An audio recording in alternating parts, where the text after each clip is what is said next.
And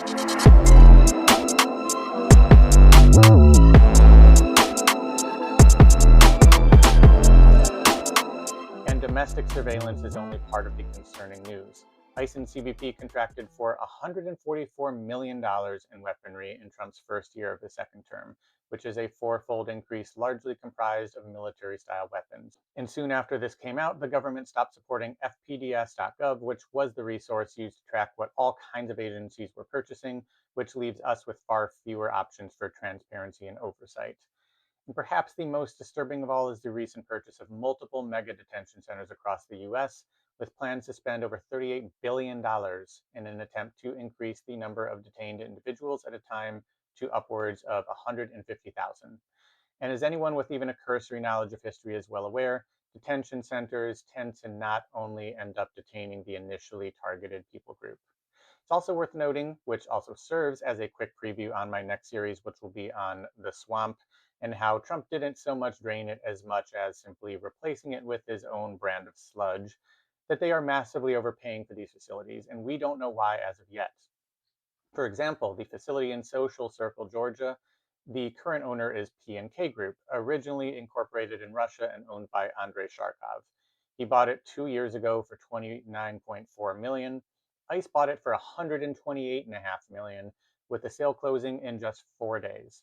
This is not a coincidence, this is a pattern. The facility in Hamburg, PA, for example, was purchased for $87.4 million. The seller bought it just 16 months earlier for $57 million and only assessed for $22 million. In Squirrel, Texas, they bought one for $122 million that was appraised at $29 million. That is a 323% markup. All of this is taxpayer money, keep in mind, and we have no idea who's pocketing all of these absurd profit margins, or if the money is being laundered. While we continue on the subject of detention centers here in America, it's worth noting that while we already briefly covered the brutal conditions at CCOT overseas, the unfortunate fact is that conditions are really not much better here, if at all. And DHS knows it.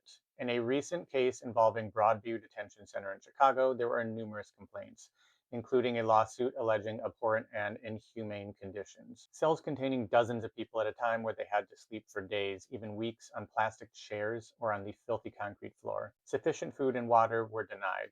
Temperatures were extreme, and physical conditions include clogged toilets, blood, human fluids, and insects in the sinks and floor.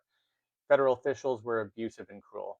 When presented in court, DHS claims that nearly 2 weeks' worth of surveillance footage were irretrievably destroyed, and that literally the day after it was sued, a system crash deleted all of it. But wait, there's more. The government first claims that it could not afford the storage space necessary, maybe because they overpaid on future mega detention centers by over 300%, or perhaps because Trump can't stop getting us into new wars, or maybe there were just more billionaires who needed tax cuts for additional yachts. I don't know. Regardless, the lawyers of the detainees called their bluff and purchased 78 terabytes worth of empty hard drives. What happened next? They lost them, because of course they did. As comically absurd as this clear cover-up was, other detention centers unfortunately immediately bring us back to reality. Camp East Montana, which is actually located in Texas, has been accused of toilets and sinks that didn't work for weeks, inadequate food for weeks, a lack of access to phones to contact family and lawyers. Some detainees claim cases of torture, like being violently hit in the head multiple times and having their testicles crushed between the fingers of agents, and 3 deaths. Alligator Alcatraz, which Florida Governor Ron DeSantis promised I live down here, would be reimbursed for, is now likely to actually cost state taxpayers $608 million. And worse than that, recent allegations have emerged that suggest the use of torture via a small cage-like structure known as the box, where detainees have allegedly been held in stress positions for hours in direct Florida sunlight with no access to food or water. And the state continues to try and block any sort of insight or oversight on this facility.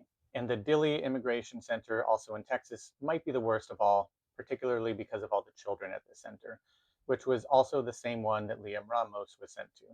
We have 6-year-old Maria Vargas, who is your typical happy child before arriving at Dilley, where the lights never turn off. For the first time in years, she began wetting her bed and begging to start breastfeeding again. Lawyers for detained families describe it as a place where children are served contaminated food, getting horribly sick and vomiting repeatedly, and struggling for even basic medical care. Several parents found worms or mold in the food, and some children are surviving largely on crackers and juice. There's also been a measles outbreak, which I'll also note was virtually unheard of for 25 years prior to RFK Jr. taking over HHS, and lawyers have been unable to get any details on what steps, if any, are being taken to limit the spread. One child had appendicitis and collapsed in pain after being denied medical help, and eventually passed out in a hallway, vomiting and writhing. He was offered Tylenol. The director of RISIS, which provides support for immigration families, said he's heard time and time again that DHS tells detained families, quote, if you want this to stop, agree to give up your asylum case. Maria, who would drop to her knees and beg to go home just to see her cat, as well as her family, were among those who heard this. Again, going through the systems we set up for them. They eventually agreed to self-deport, but the physical and mental problems for Maria continue. And little Maria was not an outlier. ProPublica was able to send journalists to the center to speak with some of the children directly, and the resulting stories were heartbreaking. Almost all of them are just regular children who talk about missing their teachers and their friends at school, their pets, and Happy Meals. Another girl named Maria was on her way to a Disney trip when ICE intercepted them. She said, when I arrived, every night I cried, and now I don't sleep well. I felt that being here was my fault, and I only wanted to be on vacation like a normal family. Some of the adults had overstayed visas, but many had applied for asylum, married US citizens, or were granted humanitarian parole, but were detained when they voluntarily showed up for appointments. A few of the children were so distraught that they cut themselves or talked about suicide. And while a long-standing legal settlement limits the time children can be held in detention for 20 days, over 300 kids at Dilley were there for over a month, some of them for several. RISIS also had clients raise concern about insufficient medical care over 700 times since August. One such example was 18-month-old Amalia, who eventually had to be hospitalized for COVID-19 and RSV. And because she went so many days without treatment and the temperature in Dilley during winter was so cold, she developed pneumonia and bronchitis. They also obtained logs of calls to 911, which included toddlers having trouble breathing, a pregnant woman who passed out, and an elementary school girl having seizures. It's also worth noting, because this has been an ongoing problem for decades with our prisons for citizens, most of these centers so far are private prisons, with organizations like Core Civic making millions off of the suffering of children, because cruelty is profitable in America. I'll finish off the sentence with a few pictures of the letters and drawings that the children in detention provided to ProPublica. But before I do, sit with this. After these letters and drawings were made public, these already bored to death and sick children had their pencils, drawings, and colored pencils confiscated, as well as art they had created already. After the inspection and subsequent confiscation, one woman said the children just cried and cried and cried. Here are some of the pictures. Feel free to pause to take them in, and I would encourage seeking out the full ProPublica article, which can be found along with all other sources on my accompanying Substack post for this series. Next up will be closing with a theological argument and recommendations on where we can go from here. Okay, I know I said next week would be the conclusion, but that was all pretty dark and a lot to deal with, I think. So I figured I could kind of start on the conclusion, the more theological argument side of things now, and then we'll finish up the final part of that next week, which should be just one episode. To begin, I'll cover a few common arguments based on scripture that push for a strong crackdown on immigration, followed by a few counter-arguments. And as I go through all this, I'll do my best to provide at least some basic context, because one of the most dangerous things we can do as Christians is to proof text. That is, to remove single verses or passages from their context in order to fit our stances, which in turn weaponizes those verses, whether or not that is our intention. And to be clear, I think this is something we all struggle with and we all need to be consistently aware of. So likely the first most common passage that I'll see quoted is that of Romans 13, which seems to appear and then disappear again every 4 to 8 years, depending on who is the president during that window. This should be our first clue of proof texting. If it's used as a silencer when it fits our party of choice, but suddenly requires a ton of nuance only when it doesn't, we're likely doing it wrong. Romans 13 often only refers to the first 5 verses, but sometimes stretches to 6 and 7 about taxes if it's a progressive making the argument. It's also worth noting that this passage has been used to defend atrocities multiple times in the past, which include chattel slavery, British colonialists against Americans leading up to 1776, Jeff Sessions during the family separation policy in Trump's first term, and by the German nationalist movement during the Nazi regime. So it's vitally important that we get this one right. The most common arguments that are derived from this verse are that because governmental authorities are established by God and those authorities are God's servants, we should not only not rebel, we should also simply accept their decisions as good and righteous, not questioning or protesting them in any way. There is also often an inherent assumption that because they, quote, do not bear the sword for no reason, that all manner of violent action they carry out is also justified. There are a number of reasons why this interpretation is lacking and often dangerous, in my opinion.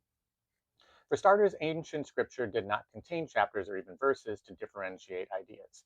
These were added later. Their inclusion is not inherently a bad thing, but it can lead to issues when we forget that one chapter is often a continued idea from the previous one.